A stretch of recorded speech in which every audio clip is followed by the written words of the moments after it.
Não sei o que aconteceu.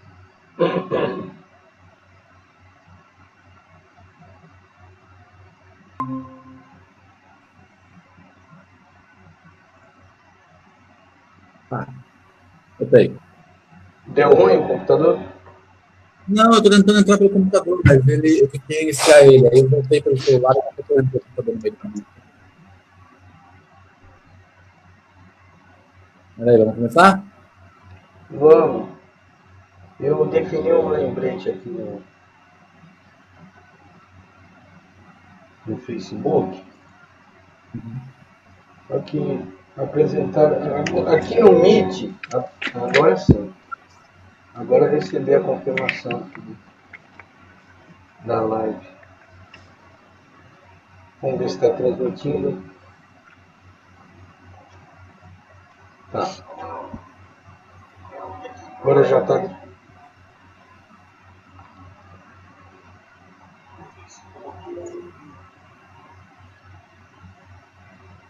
Já está transmitindo. Então, boa tarde. A gente vai falar um pouquinho sobre empreendedorismo na arquitetura. E vai ser mais um bate-papo, né?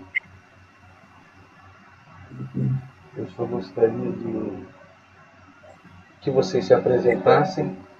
Meu nome é Alessandro, eu sou arquiteto. Sou originalmente de São Paulo, mas moro aqui em Itaguaí, no Rio de Janeiro, há 10 anos. E trabalho na prefeitura de Itaguaí. Sou diretor de projeto na Secretaria de Obras. Pode falar, Thiago? Ah, eu sou o primeiro? Achei que era o primeiro menino. Meu nome é Thiago, eu sou arquiteto já, formado por 10 anos.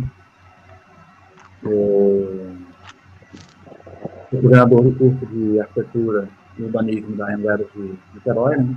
É um curso relativamente grande, nós temos ali quase 800 alunos, coisa relativamente grande. Eu sou mestre também em patrimônio, né?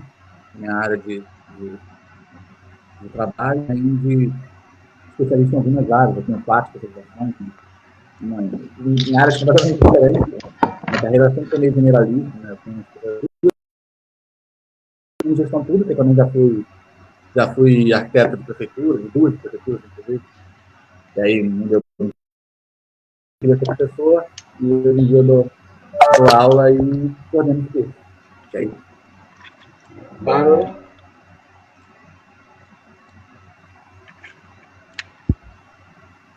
Bárbara, pode falar? Meu microfone. Eu desliguei o microfone. Bárbara. Bem, boa tarde, meu nome é Bárbara Tomás, sou arquiteta. Na verdade, eu tenho uma vida de andanças, eu sou alagoana, mas já moro há 6 anos no Rio. Eu sou coordenadora da Uniredentor, da Unidade Paraíba do Sul. A Uniredentor tem 3 unidades, que é a Paraíba do Sul, Itaperuna e Campos, só que a arquitetura só tem Itaperuna e Paraíba do Sul, então eu sou a coordenadora de Paraíba do Sul. Vim para o Rio de Janeiro já para fazer uma pós, né, um doutorado, e foi nesse meio termo assim que eu acabei conhecendo muita gente, inclusive conheci o Thiago nesse contexto, né, da Federal, fazendo doutorado, e ele na época mestrado. E eu também tenho uma carreira bem generalista, assim, eu ainda trabalho com escritório, embora ainda dê aula, e também trabalho com pesquisa acadêmica, então eu estou com um pezinho em cada lugar. Mas, no geral, é isso. Agradecer o convite. Desculpa, agradecer o convite. Sem educação. Vamos enrolar. Agora agradecer ela. Bem, eu sou a arquiteta Graziela Mancini, sou formada há praticamente 20 anos, né? E saí do interior, fui para a capital fazer faculdade e retornei para trabalhar no interior, né? Então, desde que retornei para Macaé, eu trabalho de maneira independente como profissional liberal, né? E sendo profissional liberal, com essa minha evolução no meu trabalho no escritório, recebendo vários profissionais que chegavam em Macaé, porque Macaé é uma cidade de transições, né? Muita coisa para do petróleo, entra gente, vai gente, só tem renovação, né, de pessoal. Então, chegava muita arquiteta recém-formada e eu recebia no meu escritório, ajudava, fazia a aproximação delas ao mercado. E nisso eu acabei entrando numa outra área que hoje eu estou tentando profissionalizar isso, né? Eu não sei que caminho eu vou dar ainda, se eu vou fazer uma pós, se eu vou fazer um segmento nisso, mas olhar esse meu lado mais do marketing dentro da arquitetura, né? Chegando mais para o empreendedorismo. Eu não tenho, eu dou palestra, não tenho um perfil para dar palestra, mas eu nunca me vi sendo professora, né? É uma coisa agora diferente. Estou puxando para o meu lado de mentora. Então, é uma coisa muito nova. É um campo totalmente novo para mim, né? Uma nova linha de empreendedorismo, né, da minha área. E agradeço muito na confiança de todos os arquitetos que sempre me viram e me deram essa oportunidade de conhecer mais um caminho dentro da arquitetura, com tanto leque que nós temos para trabalhar, para atuar. Obrigado. A gente estava falando um pouquinho antes aqui da live começar, desculpe, sobre recém-formado, né? Ainda bem que a gente tem 2 acadêmicos aqui hoje que vão poder explicar essas coisas para a gente, mas eu mesmo senti muita dificuldade quando me formei. A gente tem ideia de, primeira coisa, abrir um escritório, né? Mas sem conhecimento nenhum de finanças, que tipo de imposto que a gente paga, como é que a gente cobra o serviço, né? Está muito caro, está muito barato. Tudo muito complicado para quem... A gente é muito bem instruído na parte técnica, né? Mas na parte do convívio social, dessa parte financeira, a gente sente dificuldade. Eu não sei se o curso já mudou, se já inclui alguma matéria no sentido de finanças.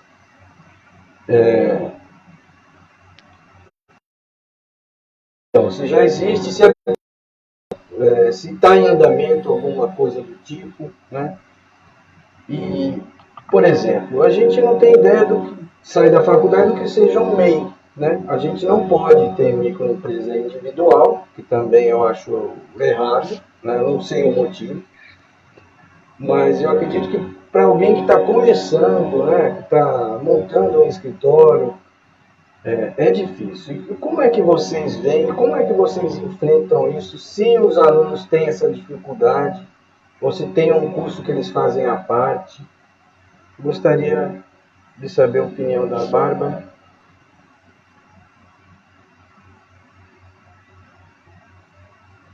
Bem, eu acho que todo mundo passa por isso, né? Mudança sempre deixa a gente muito inseguro, e aí você está na faculdade, você está estudando para sua profissão, e aí você chega naquele momento que você está louco para sair da faculdade. Só que aí quando você chega perto do fim, você começa a bater aquele medo, né?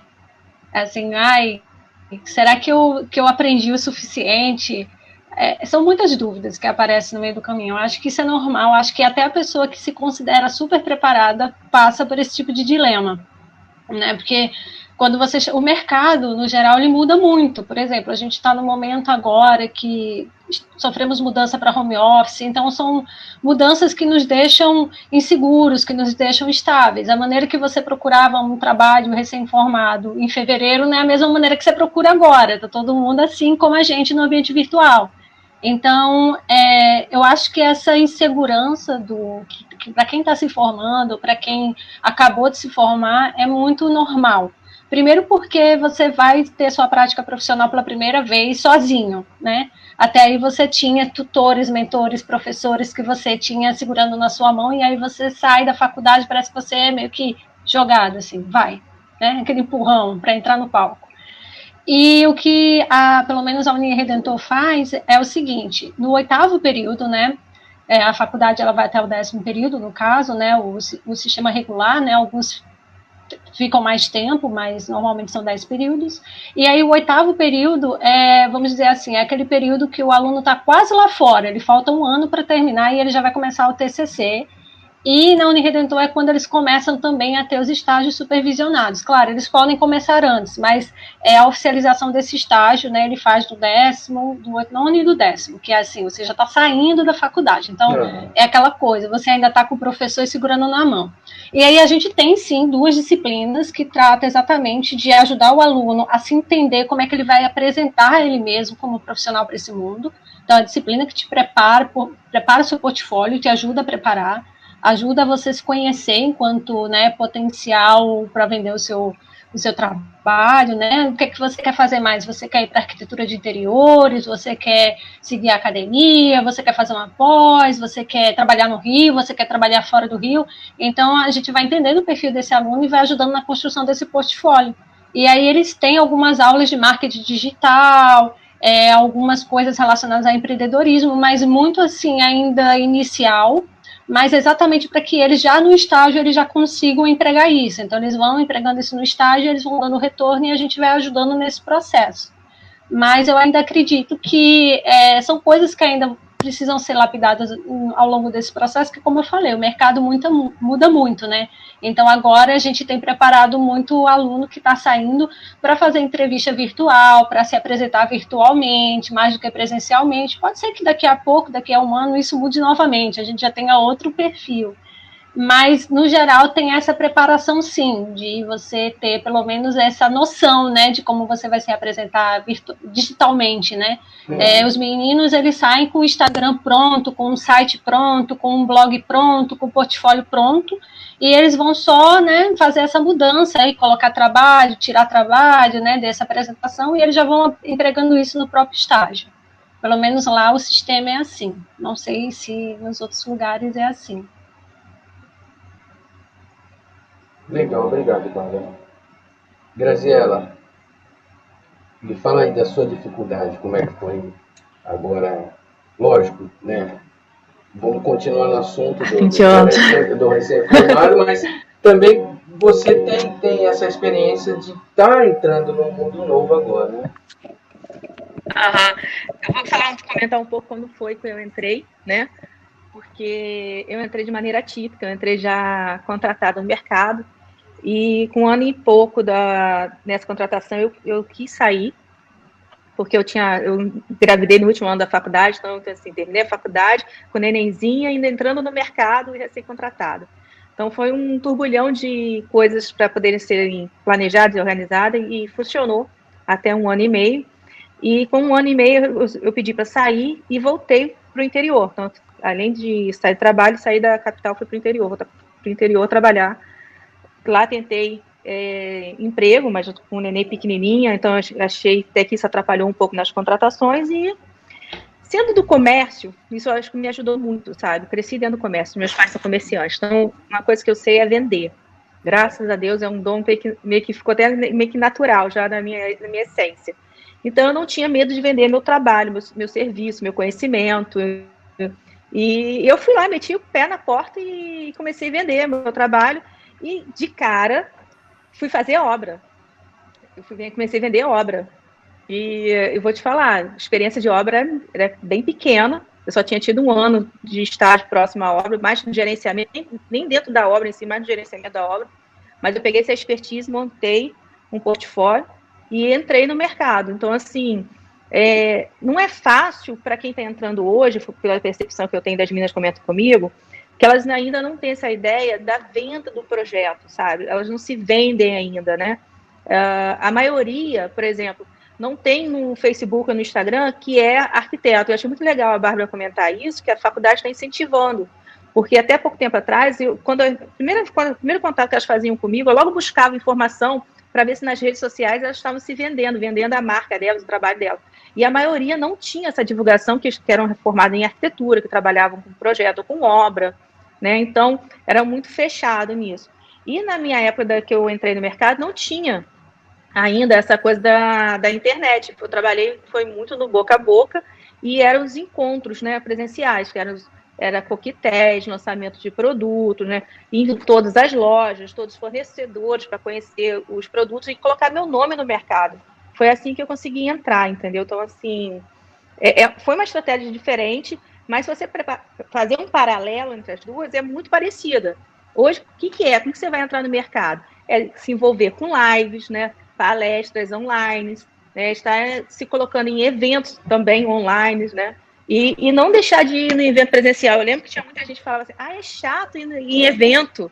Gente, é onde que o outro arquiteto vai te conhecer, para num dia que alguém perguntar quem é a arquiteta Graziella, vai falar, é fulana, eu conheço ela está sempre no evento e tal. Então, isso dá notoriedade, né? É uma coisa que os profissionais têm muita dificuldade de criar, né?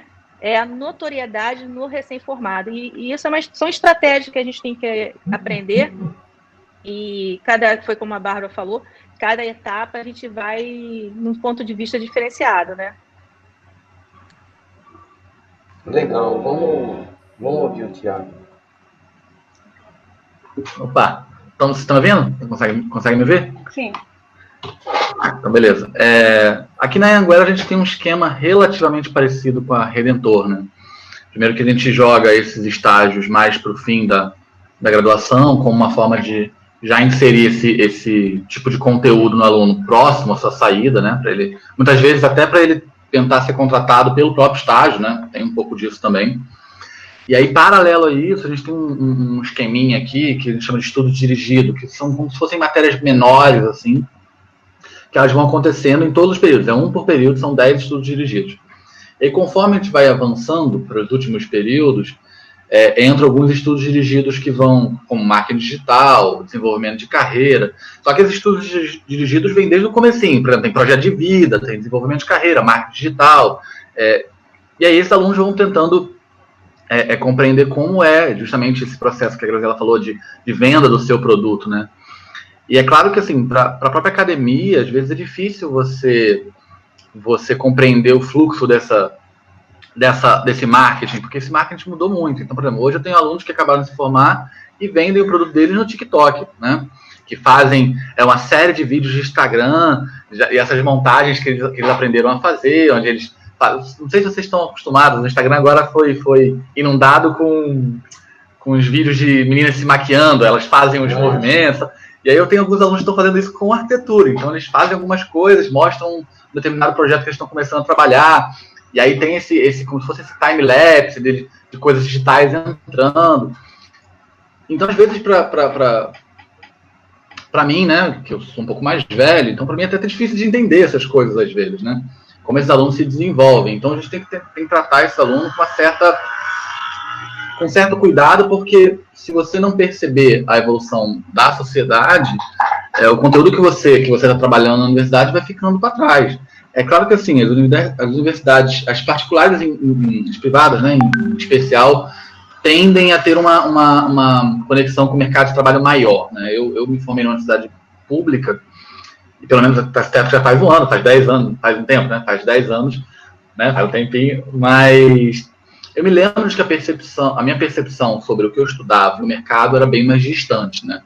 Porque na faculdade isso acontecia um pouco mais... A minha faculdade me formou muito mais para ser um pesquisador como arquiteto, né? Do que um trabalhador como arquiteto, né? Isso foi, pelo menos, foi a percepção que eu tive quando eu estava na faculdade. As universidades privadas, elas trabalham um pouco diferente. Então, por exemplo, além de todas essas questões, a gente tem um canal lá, que a gente chama de Canal Conecta, que é como se fosse um pequeno Moody's ali, né? Um esqueminha que a gente tem, uma série de parcerias para que o aluno já consiga tentar alguma vaga enquanto ele está na faculdade, de empresas que já qualquer pessoa pode... se eu quiser ter um estagiário, eu posso ir lá, me cadastrar no Conecta e isso passa a oferecer, a gente tenta estreitar esses laços. Mas é bem complexo, principalmente mais recentemente, por conta desse cenário de pandemia. Eu vou te dizer que, obviamente, a pandemia não é boa, né, de modo geral, mas algumas coisas foram facilitadas. Por exemplo, o fato de agora todo mundo estar funcionando digitalmente, isso foi bom, porque se um aluno tinha que sair e ele tinha que ter um escritório, para ele montar um escritório, por exemplo, isso custa muito, custa dinheiro, tem um impacto na vida, tanto financeiro quanto de vida mesmo, de modo geral, ele tem que ir para lá, etc. E aí, talvez um cliente que ele tenta captar não leve ele tão a sério se ele não tiver um escritório, por exemplo. Talvez. E aí entra naquele papo que a Graziella falou, de você ter que ficar indo a reuniões, e aí você vai captar um cliente, você tem que marcar num restaurante, tem todos aqueles esquemas que a gente sempre fez. o fato de estarmos bem digital, isso criou meio que uma desculpa para você não ter que encontrar fisicamente seu cliente, e isso também facilitou um pouco, porque aí você manda o seu portfólio, ele já te contacta pela internet, ele já sabe que ele vai ter uma reunião virtual com você.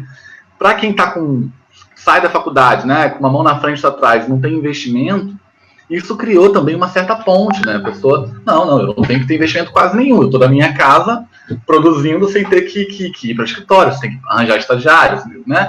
Isso facilitou um pouco. E aí, como a Bárbara falou, eu não sei como é que vai ser daqui a um ano e tudo mais, mas parte dessa situação na qual nós estamos agora, né? De digitalizarem praticamente todas as nossas relações, eu espero até que parte disso acabe ficando um pouco, né? Porque isso dá um certo dinamismo a essas relações. Pelo menos é o que eu espero que vai acontecer, porque muitos desses alunos que saem, eles não têm capital para poder montar nada, né? Aliás, eu tive um professor que falava isso para mim, você não tem que abrir escritório. Primeiro você tem que ter cliente. Depois que você tem cliente, que você começou a capitalizar, se o seu número de clientes for o suficiente para que isso mantenha financeiramente um escritório, aí isso faz sentido. Antes disso, não. Antes disso, você faz todos esses esquemas de marcar reunião em restaurante, em tal lugar, em evento, que é para você captar esses clientes, né? Esperar agora mais um tempo, esperar essa pandemia passar para ver quais vão ser os próximos passos, né? E se isso vai ter um impacto na academia, né? Se a graduação vai precisar de fato, se de fato essa virtualização dos encontros se mantiver, então talvez as graduações precisem se alinhar mais com isso, né? Se não, se isso se reverter, isso vai precisar ser estudado daqui a um ano e meio, né? Para ver como é que vai ficar. Acho que é isso. Obrigado, Thiago. É legal a gente poder misturar as coisas na live, não ser tudo do mesmo segmento, porque vocês têm a visão acadêmica, teórica, que é divergente da nossa, desse tipo da gente estar na obra, né? Eu vou dar um exemplo de marketing, por exemplo. É normal, eu tenho estagiários na prefeitura e às vezes pego um desenho para fazer com um primo, um tio, sei lá o quê, e um projeto pequeno, mesmo de arquitetura de interiores, e sempre tem a dúvida, quanto que eu vou cobrar, né? Só que quando a gente trata de marketing, né, ou de venda, o que vai cobrar é muito relativo, né? Se eu vou cobrar R$1.000 em projeto, pode ser caro para mim, né? Mas não para o meu cliente, ou vice-versa. Então, primeira coisa, a gente tem que fazer o preço, tem que fazer o valor do negócio, né? Não ficar discutindo se está caro ou se está barato, esse eu acho o primeiro erro, né? Segundo, que a gente foi implementado no CAL, né, a tabela de honorários, é válido, né, só que fica um preço absurdo que não condiz com o mercado. Então, eu sugiro, né, para as pessoas que trabalham comigo, qualquer um que vê o vídeo agora, você calcular quantas horas você vai gastar naquele serviço, né? Você vai fazer em meia hora, mais ou menos, né? Cobrar um valor de meia hora, porque não adianta a gente, né? Não adianta a gente querer fazer um projeto e ficar milionário, que não vai fazer, a gente sabe disso, né? Tem que cobrar uma coisa coerente, né? Antigamente eu lembro que o projeto era em torno de 10% do valor da obra, né? Na minha época de faculdade. Mas hoje, por exemplo, se a gente trabalhar numa planilha de licitação, né, do Tribunal de Contas, eles recomendam, a gente não pode cobrar, acho que entre 4% e 5%. Né? A tabela EMOP aqui no Rio de Janeiro, por exemplo, ela vem com um valor fixo baseado em metro quadrado. Quer dizer, a pessoa sai da faculdade e não sabe nem calcular o preço. Né? Porque está muito caro, porque está muito barato. Então, será que existe uma maneira da gente, ou o CAL, simplificar um pouco a metodologia o tipo de cálculo? Porque o que está lá é legal, uma grande empresa, né? Uma empresa gigante está ótimo, mas para a gente, no dia a dia, que vai fazer um projeto para um primo, um parente ou um vizinho aqui, que a gente sabe que não são pessoas que vão construir uma casa de R$1 milhão, né? Mas se fosse uma coisa mais concreta. E outra coisa que eu queria saber também, com relação ao escritório, lógico que o mundo está mudando agora, vai ser tudo digital, essa molecada eles fazem totalmente diferente da gente e muito melhor, né? Eles estão muito mais craque no Revit, no orçamento, em tudo, em planilha e programa. Com relação ao escritório, eu tenho escritório até hoje, né? Mas se eu for falar para você, 95% dos clientes eu não atendo no escritório. É tudo na obra. Eu tenho que ir lá na casa dele, eu tenho que ir no terreno. Porque a arquitetura ainda é uma coisa muito presencial, né? Não adianta a gente querer tirar uma foto e chegar lá e falar, meu terreno é esse. Poxa, não dá. A gente tem que ir lá, tem que ver, declive, aclive. Então eu gostaria de saber a opinião de vocês sobre como é que a gente pode, ou o CAL, pode ajudar a gente, ou as pessoas que trabalham em obra, trabalham com projeto, calcular isso tudo de uma forma coerente e também que a gente falasse de urbanismo, né? Porque a gente só fala de arquitetura, parece até que o urbanismo nem existe, que é uma coisa que nem é nossa, né? E que ninguém usa, que a maioria nem sabe para que serve. Mas eu gostaria de saber sobre o cálculo, como é que a gente ia resolver a questão de calcular o valor de projeto. Porque a obra a gente já sabe. Vamos lá, Tiago, você que já está... Vamos sim. Bom, vamos lá. Eu particularmente acho que, assim, a primeira, tem duas coisas sobre o CAL que eu acho muito complexas de lidar, né? A primeira é justamente essa, o cálculo de custo, né, de um projeto. Como você mesmo disse, esse cálculo está muito longe da realidade, né? Está muito longe da realidade, muito longe da realidade. Talvez ele faça sentido para um grande projeto, de uma grande empresa, né? Mas para um estudante recém-formado, ou mesmo para um arquiteto, ou mesmo para mim, tenho aí quase 10 anos de formado, eu sinceramente, eu nunca usei o cálculo do CAL para estabelecer nenhuma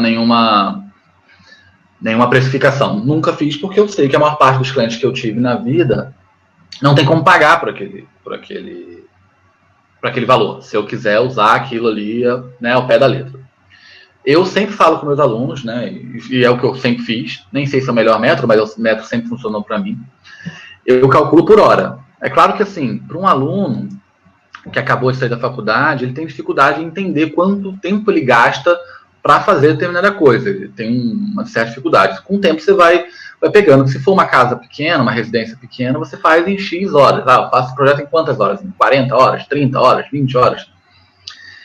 E aí eu falo para eles que eles precisam pensar mais ou menos no tempo que eles gastaram enquanto eles se desenvolviam na faculdade, para eles passarem a ter uma base, né? É claro que talvez eles ganhem um pouco mais, talvez eles percam um pouco, mas eu sempre falo para eles, calcula o quanto você quer gastar, mais ou menos quantas horas você precisa para fazer esse projeto, coloca uma margem ali de 15, 20, 25%, caso haja algum problema, e você vai ter que decidir quanto você quer ganhar por hora. Se você vai trabalhar 100 horas no projeto, quanto você quer ganhar por hora? Você quer ganhar R$1, você quer ganhar R$10, você quer ganhar R$100 por hora, você quer ganhar R$1.000 por hora. Geralmente eles conseguem chegar a um número razoável, porque muitas vezes você é pago no seu estágio por hora. Eu, particularmente, sempre pago no estágio por hora. Então eles têm uma ideia de quanto eles recebiam por hora quando eles eram estagiários, né? E agora que eles são arquitetos, quanto eles querem ganhar. Isso ajuda um pouco.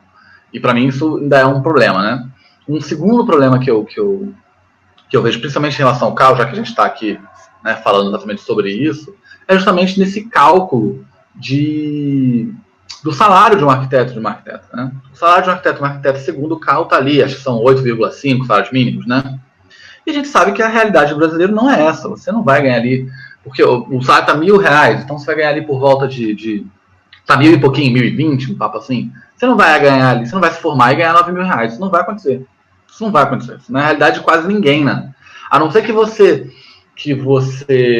se forme, entre para uma empresa que seja, né, que faça tudo muito, muito, muito correto, ou para algumas prefeituras, que são poucas, inclusive, né? Principalmente porque as prefeituras tendem a seguir a legislação federal e não as normativas estabelecidas pelo CAL, então você vai ter prefeituras que estão pagando um salário mínimo. Vai ter prefeituras que vão pagar lá o que o CAL determina. Então, se você for pegar algumas prefeituras em São Paulo, algumas prefeituras em Santa Catarina, eles até vão pagar, talvez, mas essa não é a realidade. Então, das duas, uma, ou o CAL rever essa... E eu também não acho que o CAL consegue... não acho que o CAL tem número de pessoas para poder fiscalizar isso. E, sim, sinceramente, eu também entendo o lado do empresário. Para você contratar 5 arquitetos pagando quase 10 mil reais cada um, quanto você tem que conseguir fazer de projeto para ter um gasto ali de 50 mil reais só com funcionário, mais água, luz, internet, né, imposto, e toma ali imposto, então você realmente não consegue. Então, o ideal é que isso fosse revisto. E, infelizmente, para baixo. A verdade é essa. Né? Não adianta a gente estabelecer metas que a gente não consegue cumprir. E aí, isso cria... Eu toquei nesse assunto porque isso cria um problema para quando você vai precificar.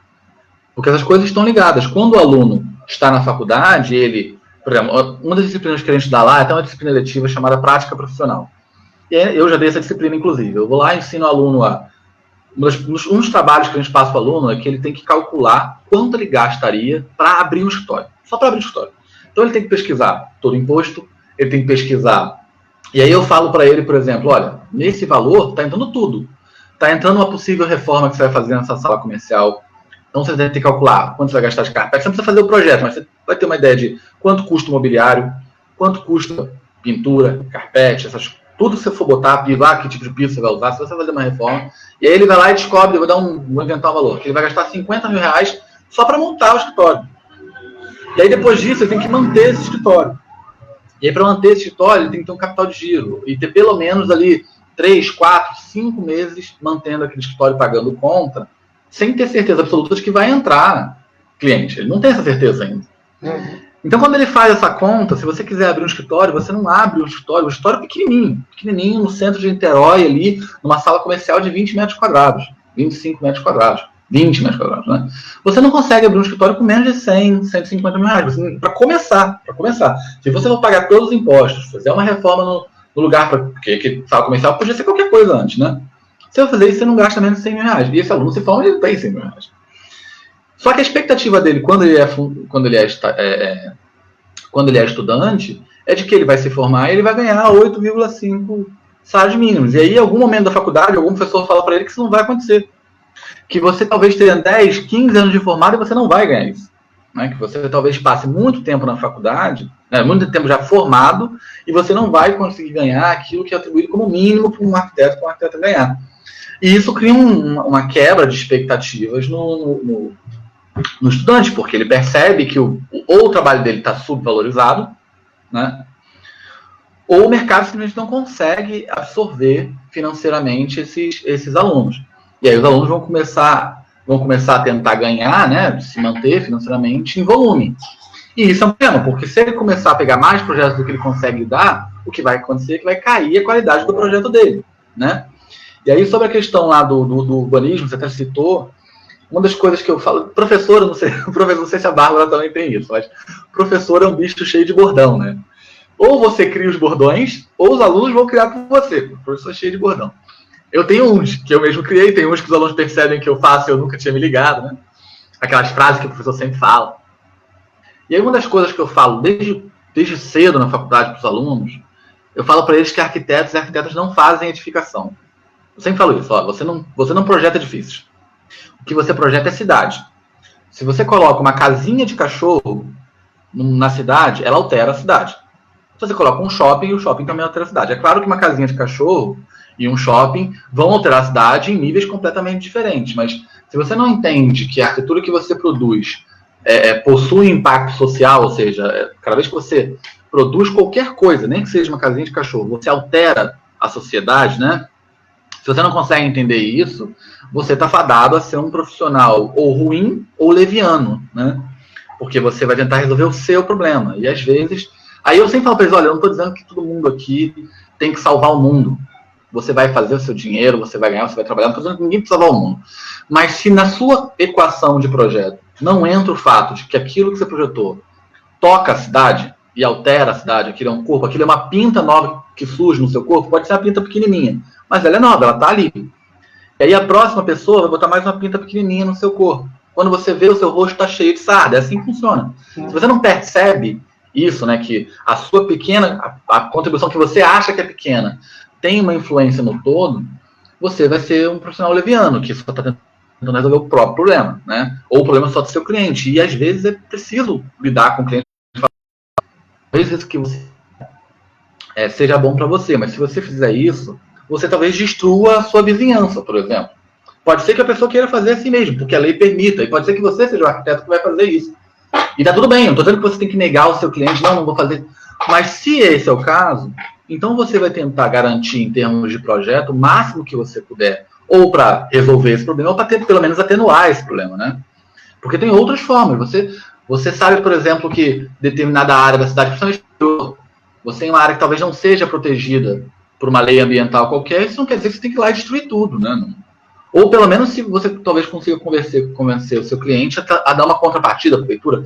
Eu, por exemplo, trabalhei na prefeitura de Piraí, no interior do Rio, né? Cima de, um pouco longe de Volta Redonda, não sei se vocês conhecem Piraí.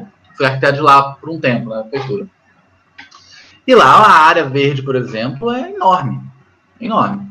E aí, tinha uma coisa muito curiosa que eu achava. Piraí é uma cidade, é um município relativamente grande, mas em termos de mancha urbana, ele é pequenininho. Tem 20, na época tinha menos de 30 mil habitantes. Então não é uma cidade tão grande. E tinha 2 favelas na cidade. Não que tenha problema, a favela é um ambiente residencial como qualquer outro, mas os problemas causados dentro da favela são enormes. A gente sabe que em lugares de favela a gente tem problemas de saneamento, a gente tem problemas de condução, etc, etc, etc. E aí eu lembro que quando eu entrei na prefeitura, uma vez conversando com o secretário, eu falei assim, gente, como é que isso faz sentido? Como é que uma cidade que tem 26 mil habitantes só, por exemplo, eu sou de São Gonçalo, tem bairros maiores que a cidade inteira de São Gonçalo, com mais de 26 mil habitantes, né? E isso nem se fala no Rio, então... E aí eu falo, como é que uma cidade, um município de 26 mil habitantes só, tem 2 favelas gigantescas, que tem ali, sei lá, 1/3 da população está na favela, sendo que o que mais tem aqui é área livre. E foi um problema urbano que foi gerado lá na década de 70, talvez 80, e ninguém viu. Ninguém viu. E esses arquitetos que estão se formando no mercado, se ele não tem essa consciência de que talvez não precisa só você agir de uma forma ruim. O fato de você negligenciar um problema que você está vendo vai criar uma problemática lá na frente gigantesca, né? Então você tem essas situações que são quase que aberrações na cidade. E isso é o tempo todo. Mas eu particularmente acho que, não é porque eu acho que as pessoas projetam em urbanismo mal, é porque eu acho que é o contrário, as pessoas negligenciam. Justamente elas não percebem o impacto urbano que os edifícios delas causam, né? E por conta disso, a cidade vai crescendo desordenada, mesmo com todos os zoneamentos, com todas as legislações dizendo para tentar zonear, para tentar organizar a cidade, as legislações muitas vezes... às vezes o nosso trabalho como projetistas é justamente fazer aquele advogado do diabo, achar o erro, o buraco na legislação para explorar aquilo. E aí a gente não vê problema. Aqui, eu estou em Araruama agora, também fui arquiteto da prefeitura de Araruama uns anos atrás. O Código de Obras de Araruama é da década de 70. O Código de Obras tem quase 50 anos. Quase 50 anos o Código de Obras. E eu me lembro que quando eu era funcionário aqui, eu falei assim, vamos rever esse Código de Obras, eu estou aqui, vamos lá. A gente junta uma série de pessoas, a gente revê esse Código de Obras. E isso nunca aconteceu. Então como é que você, gente, 50 anos, muita coisa aconteceu em 50 anos. Como é que um Código de Obras de uma cidade que tem 130 mil habitantes, isso para contexto de Rio de Janeiro não é uma cidade pequena, não é uma cidade de 130 mil habitantes, já não é tão pouco assim. Como é que tem um Código de Obras de 50 anos? Aí tem algumas revisões, assim, pontuais, e aí você quer projetar Araruama, por exemplo, você tem que olhar o Código de Obras, e você tem que ficar catando um monte de emenda, ou na prefeitura, ou no site, ou não sei aonde, que tem na prefeitura, mas não tem no site. E como é que isso acontece? Você não projeta, você vai lá e faz de um jeito que não está correto, e isso passa o tempo todo. Isso é um problema, né? Porque os alunos já se formam sem sem entender a responsabilidade que eles têm como profissionais, né? Que é diferente, por exemplo, no caso do médico. O médico sabe que se ele fizer besteira, ele mata alguém. A gente também, se a gente fizer besteira, a gente mata alguém, mas as pessoas não dizem muito isso pra gente, né? Que se você fizer besteira, você morre, né? Acho que é isso. Tiago, obrigado. Eu toquei mais no assunto do urbanismo para dizer que ele também existe, né? A gente pode trabalhar com ele e deve. Agora vamos então aproveitar para ver o que a Graziela tem nesse momento aí que ela passou para... que está passando ainda, né? Porque aí é uma questão importante para o empreendedorismo, que a gente não precisa ficar só na caixinha do arquiteto, né? A gente tem baseados na arquitetura e no urbanismo. Vamos logo destacar uma coisa muito importante. O arquiteto, quando sai da faculdade, tem que ter ciência que a nossa responsabilidade é civil e criminal, né? Porque antigamente era só civil. Há pouco tempo atrás mudou-se a lei e agora é criminal também. Então, isso é uma coisa muito importante para quem está entrando no mercado, entender a responsabilidade de não correr o risco de ser canetinha em responsabilidade técnica de obra. Então, isso assim, eu falo muito com meus estagiários, sabe? Gente, é criminal. Vamos nos atentar nisso, ter muito cuidado. E o mercado, eu percebo que o mercado não está tendo esse zelo como deveria estar tendo, tá? Ainda pensam como no passado, que eu recebo, assino e não vou na obra e seja o que Deus quiser. Quando eu estive como conselheira, eu passei pela comissão de ética e comissão de exercício. Na comissão de ética, teve problemas ali que eu vi, que eu chorei com coisas que aconteceram nos processos, que eu também tinha vivenciado, só que uma pessoa teve a perda de uma vida de uma criança, porque ela não acompanhou a execução do projeto, o proprietário alterou o projeto, colocou uma rampa e a criança, a filha do proprietário, morreu, né? E a arquiteta, teve o CAL lá suspenso e tal, mas a culpa que ela vai carregar para o resto da vida por não ter feito o trabalho dela ali de cobrar do cliente, seguir o projeto como aprovado, vai ser muito maior do que eu ter o problema de ter a carteira ou não, sabe? Então, são coisas muito importantes que a gente tem que colocar e ter essa percepção do zelo. Foi que o Tiago falou. O médico, quando ele erra, né, o erro dele vai lá para baixo de 7 palmos. O nosso erro vai para baixo de 7 palmos e fica um elefante construído ali que a pessoa vai passar todo dia para aquele lugar ali e vai ver aquele elefante, aquele problema sério que causou, né? Então, a gente vê também. Então, assim, a gente tem que mostrar que a arquitetura não é uma brincadeira, como acho, que é só um papelzinho, é só um projetinho, né?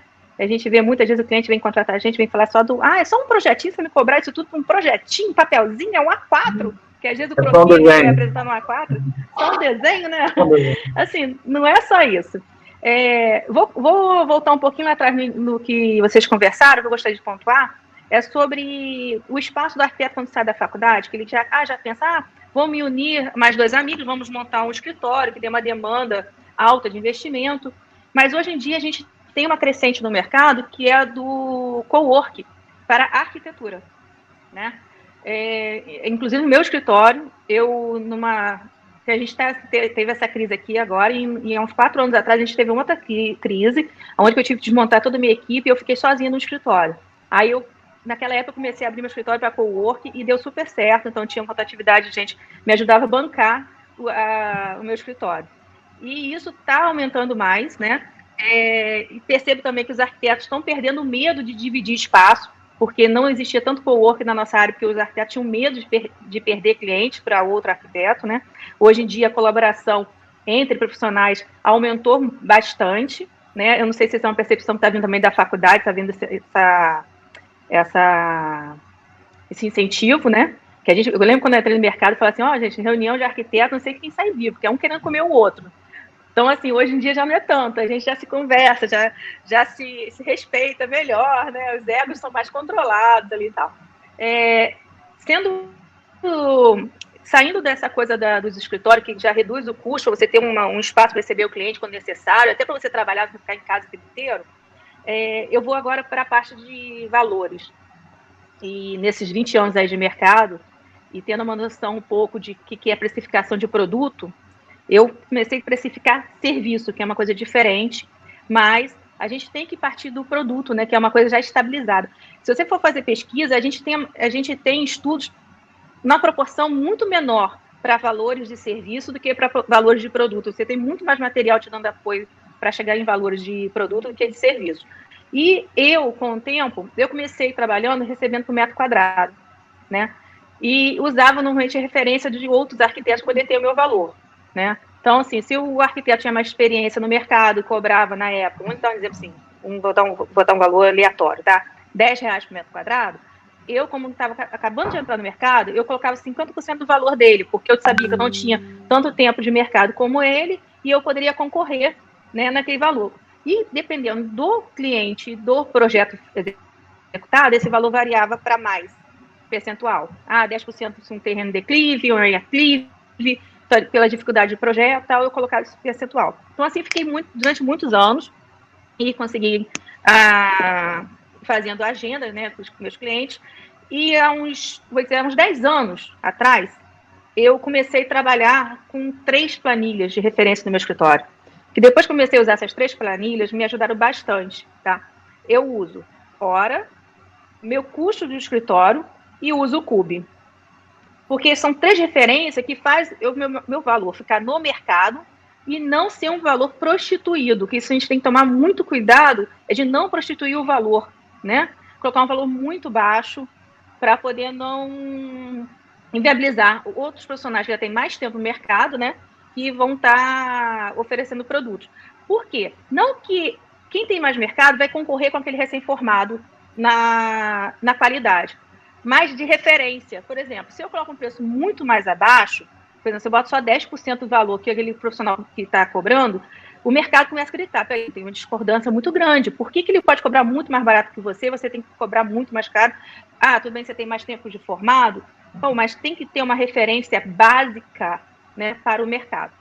Então, assim, quando eu comecei a usar essas 3 tabelas, eu consegui fazer essa média e comecei a ter também variações dependendo do produto e do perfil do cliente. Isso é uma coisa muito interessante de colocar também, que o perfil do cliente tem que ser precificado.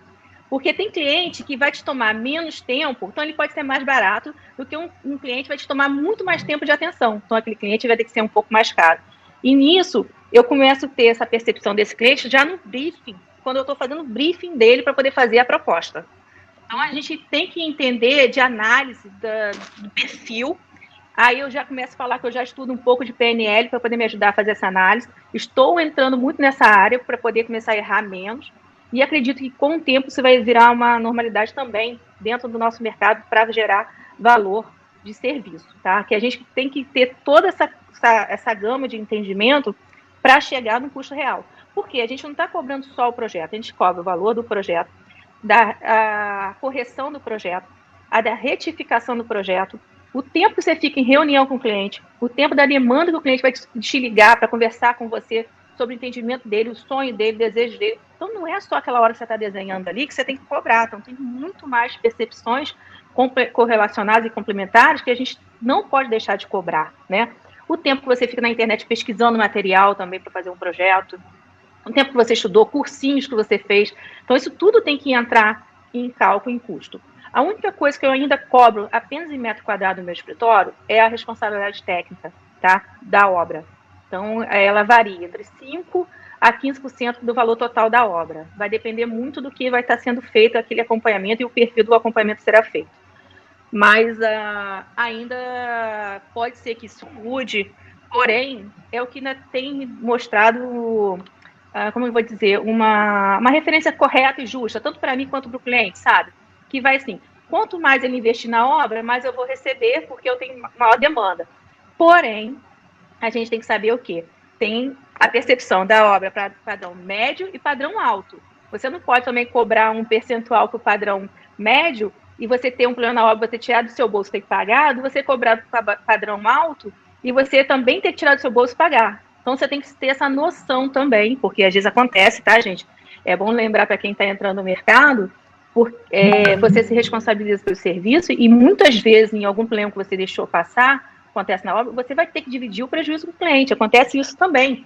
A vida do profissional de arquitetura, ela tem várias nuances que você tem que estar perceptivo e sempre buscar. a resolver o problema e, às vezes, infelizmente, participar da solução do problema, né?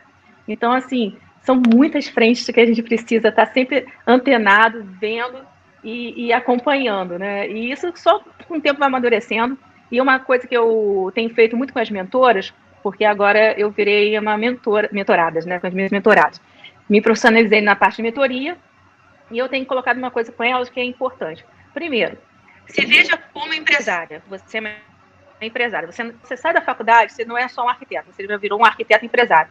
Ah, mas eu não tenho CNPJ. Não, daqui a 5 anos você vai ter um CNPJ, mas já comece desde agora se organizar, para quando você tiver um CNPJ, você vai estar preparado para aquele custo do CNPJ. Então, já imagine que você é um CNPJ, já calcule os custos, pense como uma empresa, seja responsável como uma empresa, tá? Isso já vai começar a te ajudar muito no mercado, né? E outra coisa que eu acho importante é você ter a sensibilidade, tá? A sensibilidade de ter a percepção de quando você vai estar avançando no valor que você vai estar cobrando ou não. Que isso é a coisa do mercado. Você tem que estar sempre analisando o seu mercado para saber se o seu preço está muito baixo ou se está muito alto. O que um empresário faz isso constantemente, né? É estar avaliando os seus concorrentes, né? Para poder ver se você está estabilizado. Até meus valores, quando eu olho nas 3 tabelas, de vez em quando eu faço um comparativo com outros arquitetos, colegas da mesma etapa de período de formado, de gama, eu faço a mesma comparação para ter noção, para ver se eu não estou perdida. Gente, acho que eu estendi demais, né? É tipo uma professora, né? Posso fazer um comentário? Oi? Queria fazer um comentário. Pode. Então, a Graziela tocou num ponto que eu já vi acontecer muitas vezes, que é a seguinte, ela falou assim, você também tem que se ver como um empresário, e você tem que, né, trabalhar e estudar para que isso se desenvolva, né? Porque além de prestador, você é um prestador de serviço, uma vez que você presta um serviço, você tem duas coisas que correm em paralelo. Uma coisa é a qualidade do seu serviço, e a outra coisa é a qualidade administrativa do seu serviço, que são coisas diferentes, né? É o arquiteto ou arquiteta como produtor do espaço, né? Um arquiteto, uma arquiteta de carreira, digamos assim, o empresário, são coisas que correm em paralelo. Eu cansei de ver, por exemplo, cansei de ver, porque essas coisas nem sempre estão juntas, né? Essas coisas nem sempre estão juntas. Você pode ser um projetista excepcional e um péssimo empresário, ou pode acontecer o contrário, você pode ser muito bom em vender e ser um arquiteto ou uma arquiteta ruim, né? Então eu já vi muitas vezes acontecer, por exemplo, eu mesmo trabalhei num escritório que chegou a ser um escritório relativamente grande, tinha ali 20 arquitetos trabalhando, tudo mais estagiários, tudo mais. Fali, um escritório da ordem de milhões, assim, né? Da ordem de milhões. Fali, por quê? Porque o dono do escritório, ele não tinha nenhuma habilidade administrativa, o que, na minha opinião, não tem exatamente nenhum problema. O que tem problema é você não perceber isso e falar assim, olha, nesse nível de projeto que eu estou tendo que lidar, projetos milionários, eu não consigo gerenciar essas pessoas. Então, eu vou ter que fazer uma escolha. Ou eu vou me especializar em administrar esse escritório e vou ter pessoas que vão projetar para mim, eu vou só passar o olho, porque eu não tenho tempo de fazer as duas coisas ao mesmo tempo. Eu não tenho tempo de administrar 20 e poucas pessoas, e projetar. Ou faço uma ou faço outra. Ou então, não, eu realmente o que eu gosto é de projetar. Então, eu tenho que ter um parceiro, ou mesmo que seja um funcionário que manda em mim, que manda no meu dinheiro, que vai dizer não para mim quando eu estiver gastando o que não posso. O problema é que os arquitetos têm um ego estranho, então muitas vezes ele não quer contratar alguém, um administrador, né, ou um contador, que seja alguém, fala assim, você, ou até outro arquiteto que seja mais versado em administração de escritório, fala assim, a partir de agora você é o chefe, eu sou o dono do escritório, mas você é o chefe. Se eu disser que eu vou fazer tal coisa, você tem que dizer para mim se isso cabe no nosso orçamento, se não. Porque senão você vai falir o seu escritório. E essa percepção, às vezes, é muito delicada, porque a pessoa acha que ela vai crescendo, ela acha que ela vai conseguir botar a mão em tudo, e ela não vai, é impossível. É impossível. Ou você vai projetar, ou você vai diminuir no escritório grande, né? E você vê um escritório grande, às vezes, falir por conta disso. Ou então você tem aqueles estudantes recém-formados, né? Mas geralmente recém-formados, que percebem logo no começo que aquela pessoa que estudava com ela, aquela pessoa é boa de lidar com o cliente, é boa de administrar, então, e eu só sou bom em projetar, não sou bom com pessoas, não, e não é a preocupação que eu tenho na vida, eu só quero sentar, ficar sozinho, botar uma música e projetar. Então talvez eu tenha que fazer uma junção com essa pessoa, para essa pessoa a tocar esse escritório para você enquanto você projeta, né? E isso às vezes as pessoas não percebem por conta daquilo que a Graziela falou, que muitas vezes nós não somos profissionais colaborativos. Nós temos às vezes dificuldade em colaborar, em perceber que, olha, eu não tenho como ter todas essas habilidades, então talvez eu deva encontrar alguém que tenha as habilidades que eu não tenho, né? Isso às vezes dá problema, né? É isso. Show de bola. Bárbara, você pode... Oi. Alessandro, deixa eu só complementar uma coisa antes da Bárbara falar. Uma coisa, Thiago. É a tal da delegar também, tá? A gente tem que aprender a delegar. Bárbara, você pode comentar dos assuntos que a gente já foi, só que eu queria fazer uma pergunta mais específica, só para gente. Eu tenho muitas perguntas aqui, inclusive a gente vai ter que marcar uma outra live com o Daniel, porque essa não deu tempo.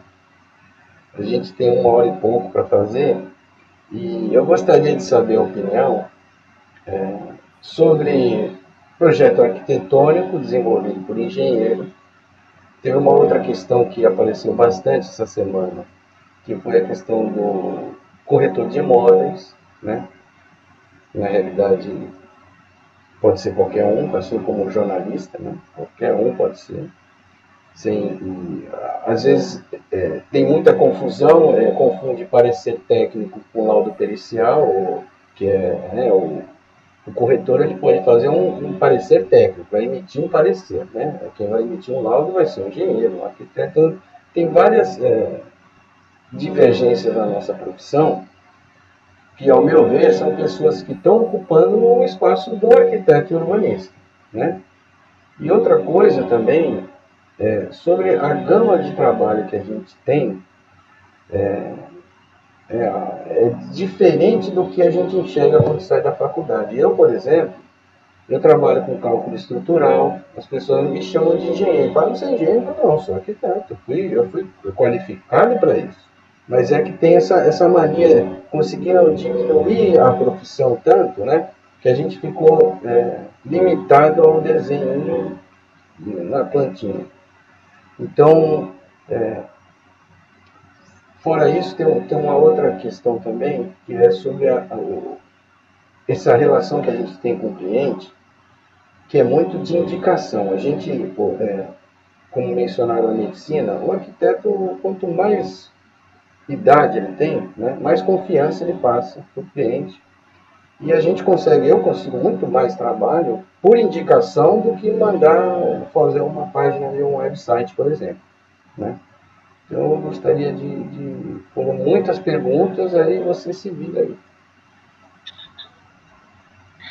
Vou tentar me virar, mas vou tentar fazer um compilado do que foi falado antes e responder essa de agora.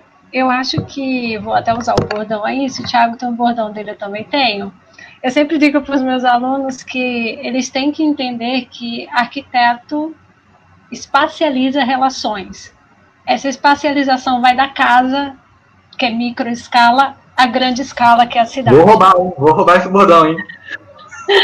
Então eu sempre falo para eles, gente, vocês estão espacializando relações. Se é na casa do cliente, se é na loja da pessoa, e se é na cidade, você está tendo impacto ali. Então você tem que pensar que, da mesma maneira que você colocar uma árvore entre 2 bancos de uma praça, você faz com que as pessoas provavelmente não interajam tanto, você ultrapassar as fronteiras da maneira que você está construindo uma casa na cidade ou um shopping, isso vai influenciar da mesma maneira. Então você tem um papel ali, assim, é efeito borboleta, sabe?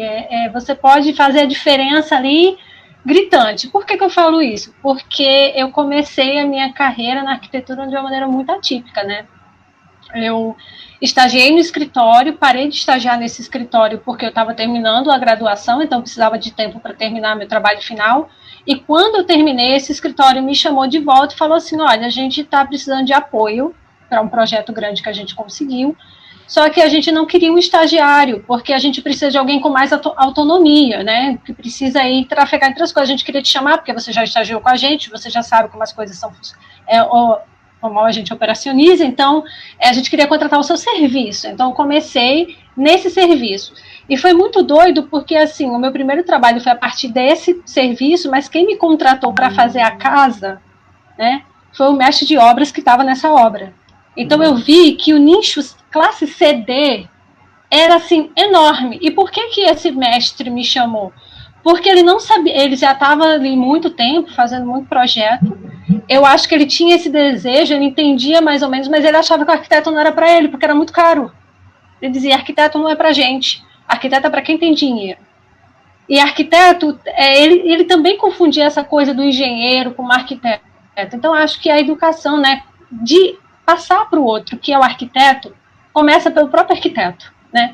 Começa você, até mesmo às vezes no canteiro de obra, falando com as pessoas que trabalham ali, tendo paciência de explicar o que você faz, né? O próprio cliente às vezes te contrata, e eu já passei por casos assim, só para dizer que foi feito por um arquiteto, sem entender de fato o que é que um arquiteto faz, que a gente facilita a vida dele, a gente espacializa essa relação na casa dele, a gente faz com que ele possa receber pessoas de maneira mais confortável, a gente faz com que ele conviva mais com a família, que ele tenha um ambiente de home office que realmente dê concentração para ele. A gente estuda influência do som, influência da luz, influência da ventilação, né?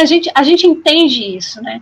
Mas a gente, antes de tudo, tem que pensar, e eu sempre digo para os alunos, pensem que a cidade que vocês produzem é a cidade que vocês vivem. As relações que vocês espacializam, vocês fazem parte dela. Então, sempre se insira no processo. E sempre pense que a pessoa com quem você está tratando o projeto, por mais que não seja seu cliente, é um potencial cliente.